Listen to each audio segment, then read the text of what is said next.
patologías van a cursar con adenopatías preauriculares, por ejemplo, ¿sí? Entonces, otro punto a tener en cuenta es el concepto de papila y folículos.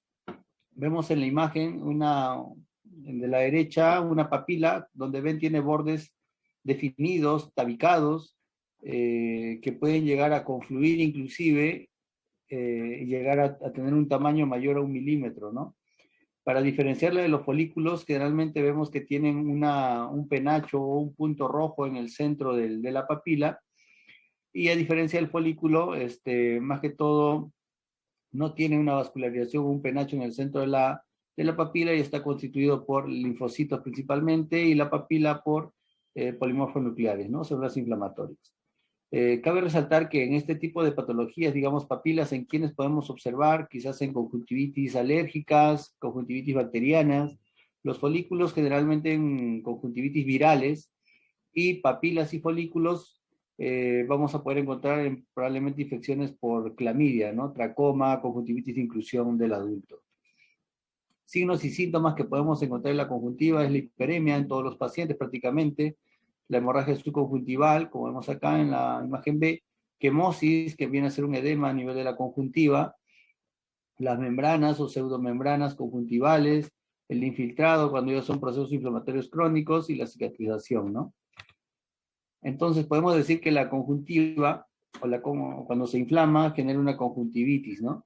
Y puede ser desde algo leve, digamos, puede cursar con hiperemia y lagrimeo nada más, y hasta algo severo, ¿no? Como una conjuntivitis que tiene una abundante secreción purulenta, ¿no? Como la gonocócica, por ejemplo. La causa es generalmente exógena. Etiología, todos los que vemos resaltados en este cuadrito, ¿no? Son los más comunes en cuanto a la patogenia de las conjuntivitis, ¿no? Hay bacterias, hay virus, hay agentes de transmisión sexual también, como ven ahí, que vamos a verlos en las patologías posteriormente. Los síntomas generalmente son un poco inespecíficos. Podemos encontrar sensación de cuerpo extraño, ardor, picazón, fotofobia. En sí, todos los pacientes podrían tener estos síntomas. Y este cuadrito generalmente nos orienta un poquito a la clasificación de si es una conjuntivitis viral, bacteriana por clamidia o si es alérgica, ¿no? Por ejemplo, si es alérgica, obviamente el paciente va a tener más prurito, ¿no? Picor, escozor, ¿sí? La hiperemia probablemente lo tengan todos, el lagrimeo, todos en sí, pero más a predominio de las conjuntivitis virales. La secreción más profuso, por así decirlo, es en las bacterianas y en la por clamidia, y en menor cantidad, digamos, en las virales y en las alérgicas. Las adenopatías preauriculares, como vimos anteriormente, no vamos a encontrar en las causas alérgicas, pero sí de manera común en las virales, ¿no? Y ya poco común en las bacterianas, y en las conjuntivitis de inclusión sí vamos a poder encontrar la adenopatía preauricular. ¿Qué encontramos en los raspados? En los virales, generalmente monocitos, en las bacterianas, bacterias, polimorfos nucleares, en las por clamidia, podemos encontrar los cuerpos de inclusión, y en las alérgicas, los eosinófilos, ¿no? Generalmente están asociados a dolor de garganta y fiebre, ocasionalmente, por así decirlo, las virales, ¿no? Y las bacterianas en menor grado. Pero por clamidia y la alérgica generalmente no están asociados a dolor de garganta y fiebre. Para ya ir desarrollando el tema, vemos que la conjuntivitis bacteriana podemos catalogarla en hiperaguda, aguda, subaguda y crónica, principalmente la hiperaguda, que es la purulenta y que es la más, digamos, grave o delicada, está relacionado a estos agentes, y vamos a encontrar un exudado purulento abundante, ¿no? Ese es el dato, abundante, exudado purulento, y puede este microorganismo dañar la córnea, y si daña la córnea vamos a poner en riesgo el globo ocular, ¿no? Incluso se puede llegar a perder el globo ocular, ¿no? Entonces, son infecciones en cuanto a la hiperaguda o la gonocócica que se dan entre los 24, 48 horas hasta los 5 días generalmente después de la inoculación, y puede ser de rápida evolución, ¿no? Y que cursa, como hemos visto, con exudado purulento en abundante cantidad, ¿ya? Ese dato tienen que tenerlo en cuenta. Las otras son las conjuntivitis agudas, que son las mucopurulentas, son causadas por estos agentes frecuentemente. Casos epidémicos, ¿no? Suelen acudir a la consulta varios, digamos, pacientes en un mismo periodo, y generalmente vienen por hiperemia conjuntival, cantidad de secreción moderada, digamos, es la secreción mucopurulenta, no es purulenta como la gonocócica, y puede haber algunas hemorragias subconjuntivales. Las subagudas generalmente es un exudado acuoso, no hay tanta, digamos, secreción mucopurulenta ni purulenta, y las crónicas por lo general están asociados a problemas o a condiciones que puedan generar la cronicidad de esta enfermedad, ¿no? Por ejemplo, obstrucciones de vía lagrimal, ectropion, entropion, y algunos otros agentes que pueden estar inmiscuidos en la cronicidad del paciente, ¿ya? Pero de este cuadrito lo principal es la más delicada, la hiperaguda, la gonocócica, que su cuadro de evolución es muy rápido, su cuadro evolutivo, y hay bastante riesgo de daño a nivel del globo ocular. Realmente a nivel de laboratorio podemos hacer raspados, Gram y EMSA, generalmente se encuentran polimorfos nucleares, neutrófilos, y cultivos, generalmente sería ideal en los pacientes que son de mayor riesgo, ¿no? Por ejemplo, por gonococo, ¿no? La conjuntivitis gonocócica, ¿no? Que para tener en cuenta su cultivo de este microorganismo es Taller Martin, ¿no? Ese es el cultivo para para el gonococo. Sí, eso para que lo tengan en cuenta también y lo puedan apuntar. En cuanto a el tratamiento, generalmente es el tratamiento tópico de estas conjuntivitis. Generalmente utilizamos tobramicina, ciprofloxacino, moxifloxacino, de acuerdo a la gravedad de la conjuntivitis. Y si es, digamos, causado por Neisseria, se tiene que dar tanto tratamiento sistémico como tópico, ¿no? Y se puede iniciar inmediatamente, ¿no? Lo que hay que tener en cuenta es si hay compromiso de la córnea o no hay compromiso de la córnea. Si no hay compromiso de la córnea, generalmente una dosis intramuscular de ceftriaxona de 1 gramo, suficiente. Y si hay compromiso de la córnea, generalmente 5 días de ceftriaxona, 1 o 2 gramos endovenoso, ¿no? Asociados a la higiene personal. En sí, el curso de una conjuntivitis bacteriana es autolimitada, generalmente no pasa de 10 a 14 días, y con tratamiento generalmente 1 a 3 días. Otro de los conjuntivitis es el tracoma y la conjuntivitis de inclusión. Tener en cuenta que el tracoma generalmente se da en lugares de endemia, digamos, de pobreza, donde hay poca mala higiene, hacinamiento, un saneamiento deficiente. El tracoma generalmente, en este caso, tiene una incubación de 7 días. Comienza generalmente en etapas de la niñez, con una presentación folicular, crónica bilateral, y digamos, el poco diagnóstico o el no acudir a un centro especializado probablemente va a tener la recurrencia de la enfermedad, ¿no? Y esta recurrencia va a generar una cicatrización conjuntival, ¿sí? Entonces pueden haber, como les había comentado, en este caso papilas y folículos, ¿sí? Y todas las otras lesiones van a digamos, a tener una predisposición por afectar la parte superior del globo ocular. Entonces esta constante lesión de la córnea, por tanto por las pestañas como por una película lagrimal deficiente, van a llevar, aparte de una cicatrización conjuntival, a una cicatrización corneal. Entonces este tracoma va a generar déficit visual por la cronicidad y la recurrencia de su cuadro, ¿no? Y ya sea la cicatrización conjuntival y la corneal, ¿no? Entonces hay signos patognomónicos en estos casos del tracoma, como por ejemplo las fosas de Herbert, ¿no?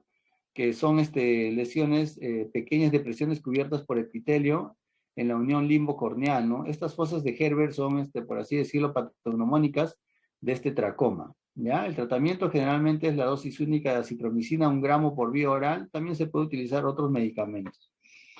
En la conjuntivitis de inclusión vemos que ya es bilateral, da en pacientes jóvenes, generalmente sexualmente activos, ¿no? Sabemos que la clamidia en el varón se encuentra en la uretra y en la mujer en el cuello uterino, y llegan a nivel del ojo por obviamente prácticas sexuales o un contacto con la mano obviamente contaminada con el ojo.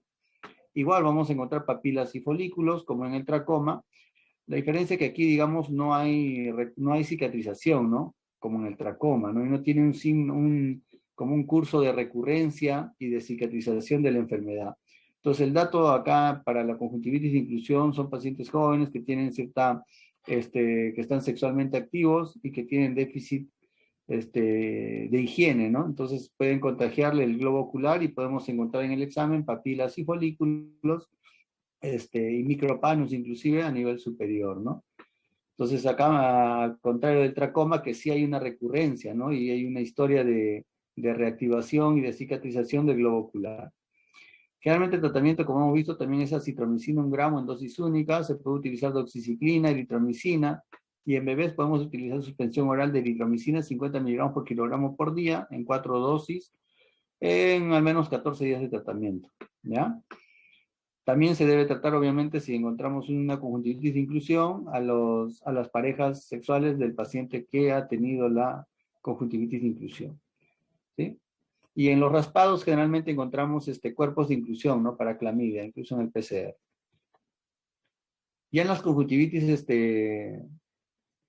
virales, tenemos las agudas y las crónicas, ¿no? De aquí lo importante, las agudas, la fiebre faringoconjuntival, que cursan con fiebre, dolor de garganta, folículos, ¿no? En este caso vamos a hablar más de folículos.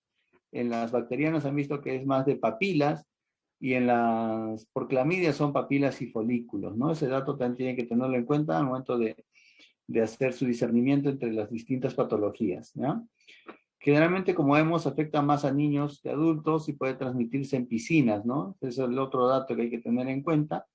Y generalmente su curso es autolimitado y con su tratamiento de soporte nada más.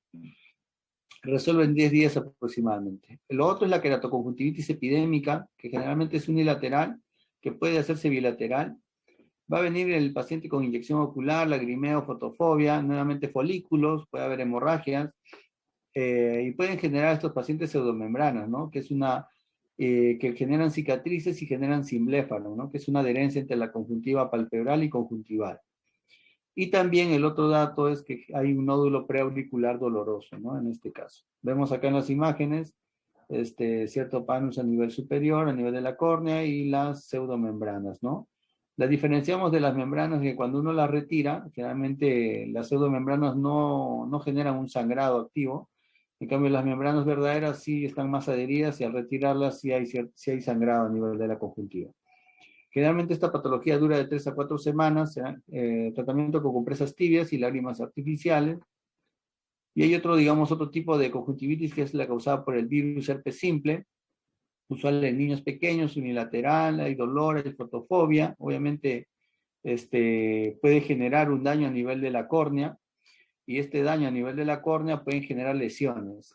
Y estas lesiones son típicas en este tipo de patologías, ¿no? Como son las úlceras dendríticas, ¿no? Que son como unas ramificaciones que se presentan a nivel de la córnea y que son, por así decirlo, patognomónicas de este virus herpes simple, ¿no? Entonces, cada vez que encuentran en la literatura úlceras dendríticas o en algún concepto, lo más probable es que esté asociándose esta infección o este hallazgo a una infección por virus herpes simple, ¿ya? Para que lo tengan en cuenta.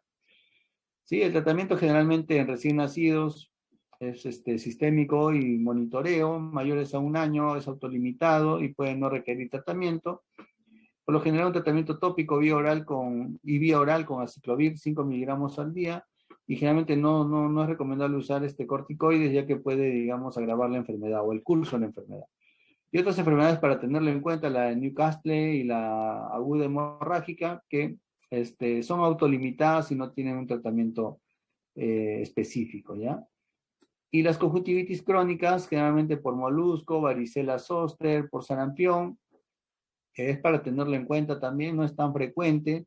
Realmente si hay muchas lesiones por molusco, hay que sospechar de un paciente que tenga SIDA, por ejemplo, varicela zoster, hay nódulo preauricular, puede presentar cicatrizaciones a nivel del párpado, tratamiento generalmente con aciclovir, ¿no? Y la por sarampión, obviamente tiene que tener sarampión, hay sus signos patognomónicos, signo de Meyer, a nivel de la conjuntiva bucal, las manchas de Koplik, ¿no? Que nos asocian o que nos indican que tiene un proceso de sarampión este paciente. Otro tipo de patologías, digamos, en cuanto a la conjuntivitis, son las conjuntivitis alérgicas, ¿ya? En este caso tenemos las conjuntivitis por fiebre de heno, ¿okay? Y son pacientes que tienen ciertas alergias, ¿no? Al polen, hierbas, a caspas de animales, etcétera, que van a generar principalmente aquí la picazón, ¿no? Su principal síntoma y por la cual acuden a consulta es la picazón, y se asocia obviamente la lagrimal, enrojecimiento, quemosis y secreción, ¿no? Generalmente antihistamínicos, estabilizadores de mastocitos o combinados de estos dos, asociados a AINES quizás, compresas frías para disminuir un poco el prurito, el escozor, y antihistamínicos vía oral también puede asociarse, ¿no? Lo principal es eliminación del alergeno, a qué cosas son alérgicos los pacientes para poder minimizar o disminuir la recurrencia de estas conjuntivitis alérgicas. En cuanto a la conjuntivitis vernal, generalmente es bilateral, más en niños que en niñas, está asociado a una estación del año, generalmente la primavera. El paciente viene por picazón intensa, ¿no? Prurito intenso, secreción viscosa, aquí no hay es una secreción purulenta ni nada por el estilo. Puede haber antecedentes de familiares y paciente de alergia, o el paciente tiene alguna alergia en específico, ¿no? Generalmente el signo que vamos a encontrar en esta patología son las papilas en empedrado, ¿ya? Para que lo tengan en cuenta y lo apunten. Papilas en empedrado generalmente está asociado a queratoconjuntivitis vernal, como ven en la imagen, ¿ya? Son papilas grandes, mayores que confluyen, mayores a 1 milímetro, inclusive de área, ¿no? En cuanto a tamaño. Son puntos blanquecinos. Hay otros que son signos patognomónicos, como son los puntos de Horner-Trantas, las úlceras corneales en escudo, ¿ya? También son signos que se encuentran en este tipo de patologías, ¿ya? Para que lo tengan en cuenta también.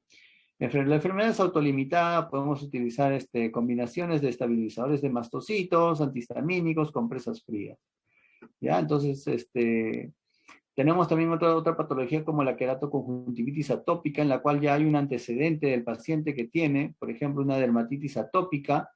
El paciente, cuando cursa con estas patologías, generalmente afecta a nivel inferior, ¿no? El globo ocular inferior, párpado inferior, y tiene bastante recurrencia, ¿no? Y esta recurrencia hace que haya queratitis periférica, vascularización, va a cursar con exacerbaciones, remisiones, a veces les dan tratamiento con corticoides por tiempos prolongados y van a generar probablemente cataratas, se frotan mucho los ojos, probablemente generen una ectasia corneal, un queratocono.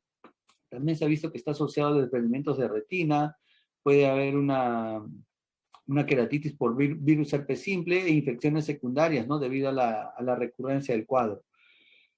Generalmente la terapia es tópica, crónica, con estabilizadores de mastocitos, antihistamínicos, AINES, puede ser vía oral, pero los corticoides generalmente son cursos cortos, ¿no? No prolongados porque pueden generar problemas, ¿no? Como catarata, aumento de la presión intraocular, glaucomas, por ejemplo, ¿no? Y la otra patología es la conjuntivitis papilar gigante, donde el dato generalmente a encontrar son pacientes que son usuarios de lentes de contacto, ¿ya?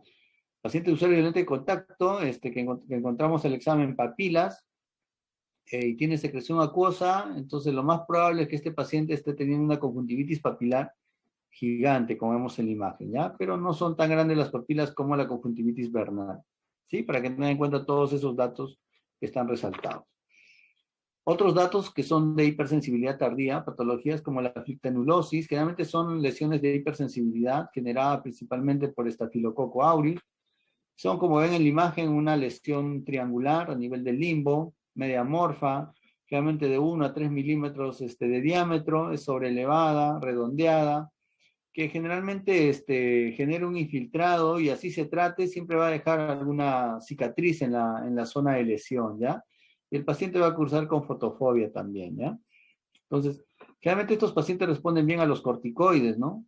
Entonces, tópicos, en caso de que se pueda agregar una infección, obviamente le podemos dar antibióticos, ¿no? Pero con corticoides responden bien a este tipo de patologías. Igual la conjuntivitis leve secundaria a blefaritis de contacto, por lo general hay que encontrar qué agente ha causado esa inflamación, ¿no? Puede ser algún medicamento, los conservantes que contienen. En sí es encontrar el agente agresor y eliminarlo para poder dar inicio al tratamiento, y podemos asociar a terapia con corticoides. Hay otras patologías como las por enfermedad autoinmune, el síndrome de Sjögren, el pemfigoide, que son enfermedades que van a, digamos, a generar inflamación en nuestro propio organismo, ¿no? En el Sjögren van a lesionar las glándulas lagrimales, por ende va a haber bastante inestabilidad de la película lagrimal, y en el pemfigoide van a ocasionar lesiones cicatriciales, ¿no? Como vemos acá, inclusive una lesión, un simbléfaro, ¿no? En otras conjuntivitis son las químicas irritativas, por lo general al uso de medicamentos, ¿no? Antes se utilizaba nitrato de plata en los recién nacidos, actualmente no. Y si hay una conjuntivitis irritativa o química en el recién nacido, generalmente se presenta en las primeras 24 horas de recién nacido, ¿no? Generalmente es retirada el agente Y en las conjuntivitis ocupacionales, principalmente por los ácidos y álcalis, ¿no? Generalmente los álcalis que tienen la, la capacidad de, digamos, de lesionar con mayor gravedad los tejidos oculares, ¿no? Las otras lesiones son las lesiones degenerativas de la conjuntiva, como por ejemplo la pinguécula, el pterígio, que generalmente se presentan en zonas de bastante radiación ultravioleta. La pinguécula, como vemos en la imagen, un nódulo amarillento, generalmente en el área expuesta a la radiación ultravioleta, y su inflamación es bastante común, ¿no? El tratamiento generalmente son con antiinflamatorios no esteroideos y humectantes oculares. Y el pterígio generalmente es como una carnosidad, una degeneración fibrovascular, no hay tejido hialino y elástico y es vascularizado y por ende se puede cursar con enrojecimientos y como ven puede llegar a comprometer el eje visual, ¿no? Y por tanto la visión del paciente. En este caso el tratamiento generalmente es quirúrgico, ¿no? Se trata de retirar la carnosidad y colocar un injerto en la zona, en el lecho, digamos, donde se ha retirado el pterígio. ¿Ya? Entonces, generalmente estos pacientes, ¿en quiénes dan estas alteraciones? En pacientes que están expuestos a la radiación, ¿no? Generalmente ambulantes, personas que se dedican a la pesca probablemente o a un deporte en el mar, ¿no? Que están constantemente siendo sometidos a una radiación ultravioleta, ¿ya? Ese dato tiene que tener en cuenta. Y por último, las lesiones malignas de la conjuntiva. Tenemos de tipo benigno, intermedio y malignos. Los benignos generalmente los nevus, como vemos es una lesión eh, plana, unifocal, de color marrón, adyacente al limbo, no invade el limbo, puede haber quistes y puede haber vasos interlesionales, ¿ya? El dato es que no invade el limbo, ¿ya? Está siempre localizado en la misma zona y es plana, ¿ya? Y el dermoide limbar, que es una masa blanca, como vemos acá, a nivel del limbo, en forma de una cúpula, y por su, digamos, origen embrionario puede diferenciarse en cualquier célula, ¿no? Entonces, del organismo, por ejemplo, cabellos, ¿no? A veces se pueden evidenciar interiormente de estas estructuras o lesiones, cabellos, y eso es, digamos, el signo que nos puede hacer sospechar de un dermoide limbar, ¿ya? El hemangioma fácilmente son pequeñas colecciones de vasos a nivel de la conjuntiva. Linfangioma son como vasos linfáticos dilatados, como si hubieran quistes, ¿no? Como burbujitas a nivel de la conjuntiva, ¿ya? Los que tienen digamos, un grado intermedio de malignidad son la melanosis primaria adquirida, que se parece, digamos, al nevus, pero en este caso, sí, esta melanosis primaria adquirida sí tiene capacidad de invadir a nivel de la córnea, como se dan cuenta acá en la imagen. Sí hay una invasión a nivel del limbo corneal, ¿no? Entonces eso lo diferencia del nevus, ¿ya? Las displasias son generalmente unilaterales, blanquecinas, puede presentarse como una placa blanquecina en la superficie conjuntival.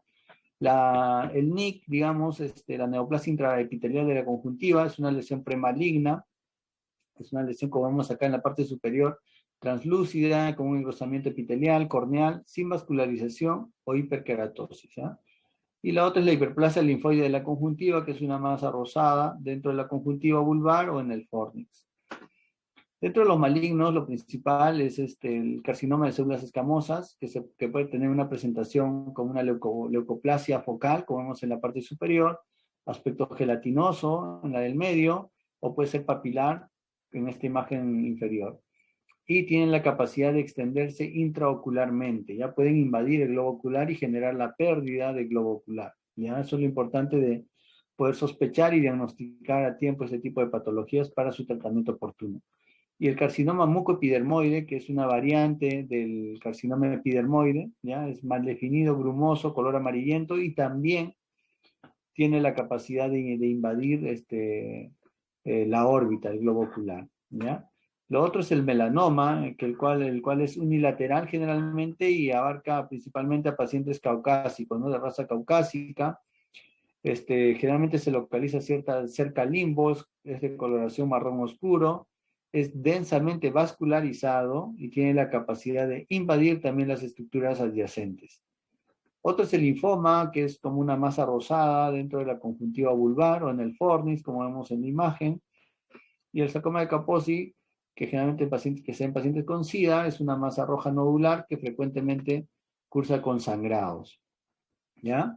Entonces, hay otras enfermedades de la conjuntiva, digamos, asociadas a enfermedades sistémicas, como la oftalmopatía de Graves, ¿no? En la cual hay proptosis, inyección conjuntival, lagrimeo, y entonces hay una exposición corneal. Generalmente el control es de la enfermedad tiroidea, ¿no? En este caso es un tratamiento multidisciplinario entre, digamos, entre el endocrinólogo, el oftalmólogo, para tratar, digamos, el globo ocular y el endocrinólogo para tratar la enfermedad de fondo, ¿no? Que es la tiroides en sí. Hay otra conjuntivitis por la gota también, la conjuntivitis carcinoides, para que lo tengan en cuenta nada más. Y así como esas, hay muchas otras patologías que pueden generar conjuntivitis, ya es para que lo puedan revisar posteriormente, ¿ya? Entonces, más que todo ha sido como que un resumen para que tengan en cuenta acerca de las patologías, resaltando las características principales de cada una de estas y puedan tener, digamos, un discernimiento un poquito más claro acerca de cuándo es una conjuntivitis viral, con qué hallazgos, cuando estoy sospechando de una conjuntivitis bacteriana, por clamidia, ¿no? Algunas degeneraciones, esterigion, por ejemplo, este, y tumores a nivel de la conjuntiva, los nevus, ¿no? Los carcinomas, de acuerdo a sus características, ¿no? Su coloración, su capacidad de invadir también, ¿no? A estructuras adyacentes. Muy bien, alumnos, si hubiera alguna pregunta, lo resolvemos, y si es que no hay, igual la exposición yo le voy a estar pasando al delegado del grupo para que lo pueda compartir con todos ustedes y lo puedan revisar también, ¿ya?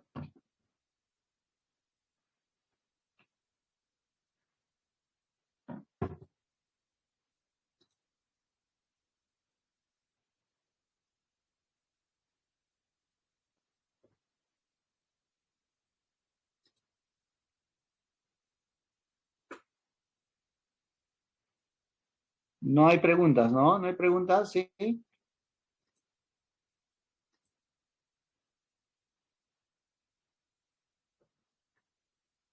Hola. No, doctor, no hay preguntas. No, doctor, muchas gracias. Ok, Muchas listo. gracias, Yo le voy a doctor. pasar la exposición a sus compañeros para que pueda compartirlo con todos ustedes, ¿correcto?